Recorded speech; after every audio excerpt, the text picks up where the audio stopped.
Hello नमस्ते, मी गंगा. माझ्या चॅनलमध्ये तुमचं खूप मनापासून स्वागत करते. आज मी बनवणार आहे बीटरूट इडली. तर त्याच्यासाठी मी थोडंसं इडली बॅटर घेतलं आहे आणि त्याच्यामध्ये बीट घालते किसलेला. इथे तुम्ही बीट मिक्सरला बारीक करून पण वापरू शकता, त्याने पण तरी तसा वापरला तरी चालेल किंवा किसून वापरला तरी चालेल. मी इथे किसून घेतलेला आहे आणि तो व्यवस्थित आता मिक्स करून घेते बीट घालून. तर पण इडलीच्या भांड्यामध्ये बनवणार नाही आहे, मी आप्याच्या भांड्यामध्ये बनवणार आहे. आणि ते बघा किती छान कलर आलेला आहे पिठाला आणि आपलं पीठ तयार झालं आहे. आणि आप्याचं भांडं पण मी गरम करत ठेवलं आहे. तर त्याला आपण जरासं तेल लावून घेऊया. ब्रशने पण इथे तेल लावून घेऊ शकता किंवा असं चमच्याने घातलं तरी चालेल. तर मी इथे तेल लावून घेतलं आहे, तेल घालून घेते आणि नंतर मग पीठ घालून घेऊया. आप्याच्या भांड्यामध्ये बनवलेलं मला इडली खूप आवडते. छोट्या छोट्या इडल्या खायला खूप छान लागतात, टेस्टी. इडलीच्या भांड्यामध्ये पण बनवू शकता तुम्ही वाफवून घेऊन. तर इथे मी पीठ आता सगळ्या साच्यामध्ये घालून घेते आणि नंतर मग आपल्याला ते झाकण ठेवून चांगलं शिजवून घ्यायचं आहे दोन्ही साईडने. हे तुम्ही मुलांना डब्यात पण देऊ शकता. मुलांना कलरफुल इडली बघून खूप छान वाटते आणि ते डबा पण फिनिश करून येतात. तर मुलांच्या डब्यामध्ये पण आपण देऊ शकतो हे. आणि ह्याच्यामध्येच आपण दुसरा प्रकार पण बनवू शकतो. आपण प्लेन इडली तर बनवतोच व्हाईट कलरची.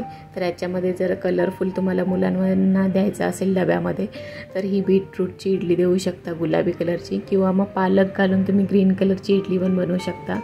तर अशा प्रकारे वेगवेगळ्या कलरफुल जर इडली बनवून आपण मुलांच्या डब्यात दिली तर मुलं आवडीने खातात. तर हे बघा, एका साईडने मी आता चांगलं शिजवून घेतलं आहे झाकण ठेवून. आणि मी आता वरून जरासं परत तेल घालून घेते, म्हणजे चिकटणार नाहीत, त्या सहज निघतील. तर 1-2 सेकंदासाठी ठेवल्यानंतर मी अशा काढून बघते, बघा लगेच सुटले आहेत, चिकटलेलं नाही आहेत कुठेच. तर आपल्याला परतून घ्यायचं आहे आणि कलर पण बघा किती छान आलेला आहे. एका साईडने चांगल्या फ्राय झालेल्या आहेत. तर आपण दुसऱ्या साईडने पण अशाच फ्राय करून घेऊया. मी हे परतून घेऊन परत एकदा झाकण ठेवणार आहे आणि फ्राय करून घेणार आहे. तुम्ही अशाच जरी फ्राय करून घेतल्या तरी चालतील. तर आपण आता सगळ्या अगोदर परतवून घेऊया आणि त्याच्यानंतर झाकण ठेवून परत दुसऱ्या साईडने पण चांगल्या शिजवून घेऊया.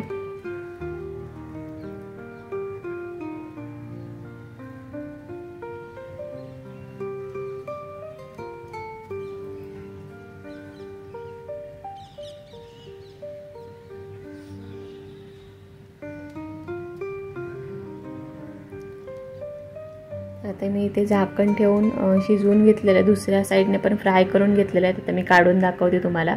दोन्ही साईडने चांगल्या आपल्या इडल्या फ्राय झालेल्या आहेत. तर हे तुम्ही चटणीसोबत किंवा सॉससोबत सर्व करू शकता. गरम गरम खूप छान लागतात. तर हे बघा किती छान इडल्या फ्राय झालेल्या आहेत. इडली म्हणा किंवा ह्याला आप्पे म्हटलं तरी चालेल. तर बीटरूटची इडली किंवा आप्पे आपले छान असे तयार झालेले आहेत. नक्की ट्राय करून बघा तुम्ही पण. आजचा हा व्हिडिओ तुम्हाला कसा वाटला ते मला नक्की कमेंट करून सांगा.